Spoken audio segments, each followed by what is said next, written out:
Oh, probably that first Mr. Olympia. Um, when I turned pro literally 20 years ago, I went to the Mr. Olympia. Joe Weider gave me my tickets, and I was sitting in the cheap seats. It was kind of during that hazing process, right? And I was able to watch Ronnie Coleman, win his eighth, right?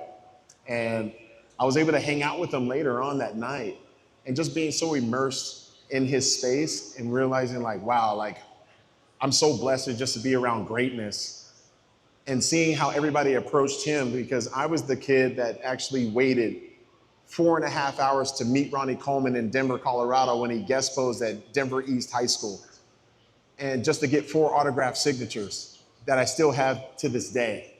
To then going to that show, watching him, being invited to the after party, and being able to see him work, and seeing his level of work ethic, and then being friends with Jay Cutler, seeing him actually become Mr. Olympia, then being on that stage, getting third at my first Mr. Olympia, being so excited, but at the same time feeling defeat because my friend had lost to Dexter, who I was also friends with. So there's a lot of emotions that go through your mind, and seeing how they're received, whether winning and losing. And then I would calculate all that and say, you know what, Phil, like you have to have a sense of urgency for this path that you're on, and realize that what goes up can come down, but it's all about the measurement of your manhood by realizing when you're down that you can still connect with people. And like what Chris said, like that's an opportunity for you to truly connect. And although I didn't have social media at the time, we had the magazines, we had, a little form of social media. But when I realized I was a superstar was when I accepted that role of being a champion, because heavy is the head that wears that crown. And, I did the 2010 Olympia, and I remember being on that stage, and I was like, this is my moment, this is my time. And then it was just myself, one of my best friends, Jay Cutler. And then when you announced Jay Cutler's name, I took an exhale, and I realized right then and there that I wasn't ready to be a superstar. Although I had the physique, I didn't have the real champion mentality. So therefore, I just didn't focus on beating Jay Cutler. I didn't make him my nemesis. I had to stare in the mirror and realize that if you want to be like Coleman, Dorian, Jay, Dexter, all these people, you have to focus so hard on your weaknesses, your insecurities that you have, and that fear that you have. And I realized that I had to conquer my own belief system. I felt like there's no such thing as confidence without pure self-belief, because with that self-belief, I can envision myself as being worthy.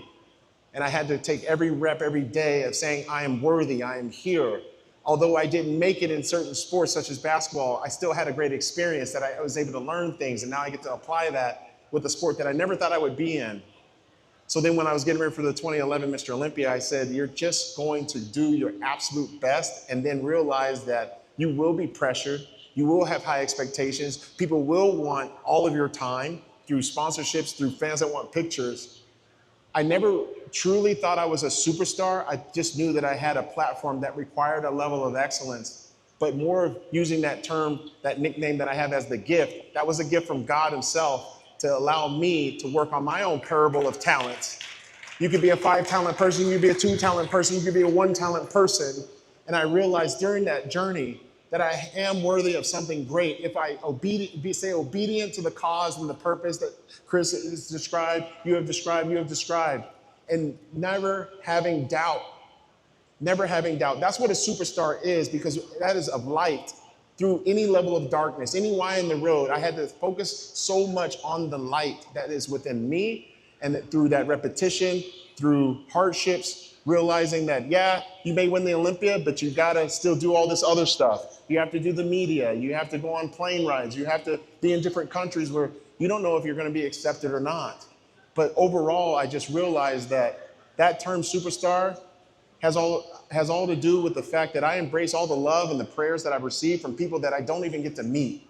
So that is something that we all get to share with you guys, and we're all one people. Everybody in here has a goal. Everybody in here has a purpose. And I just so happen to be welcomed on a bodybuilding stage where I get to do my thing, but really it was God's thing for me. And I just can't thank God enough for what I was able to do and he gets all the glory. I get to be up here and sit down and be around greatness as well. But you guys have greatness inside. You guys are championing through your own level of darkness. But there is a why in the road. There is a path that you can see. There is a river in the desert. If you believe it, you will see it and you will do it. That to me is being a superstar. And if you can do it over and over and over again, man, you can not only be 7-time, but you can be 8-time, 10-time in your own personal life.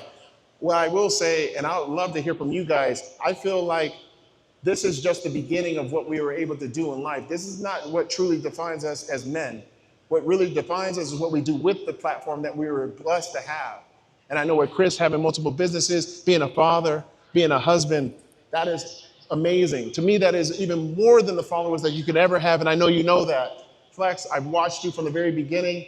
I pulled you aside when you didn't win the 212 championship.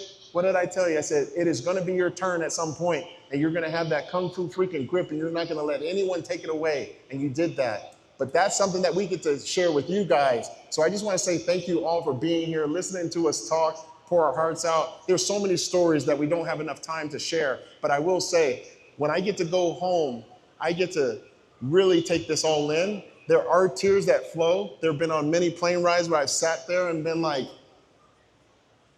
how freaking lucky am I? How freaking fortunate am I? It ain't just about us. It's about you. It's about the promoters. It's about, you know, these lights. But it's really about what we're able to do with it. And I just want to implore you all to continue on your own path to greatness, wherever you are, if you're feeling down and out. We've been down, we've been injured, we've been going through different stuff, and we still go on that stage, and that's what you got to do. You have to give a damn about your success more than anybody else could ever imagine. If you do that, you're going to shock yourself, and you just might shock the world in the process.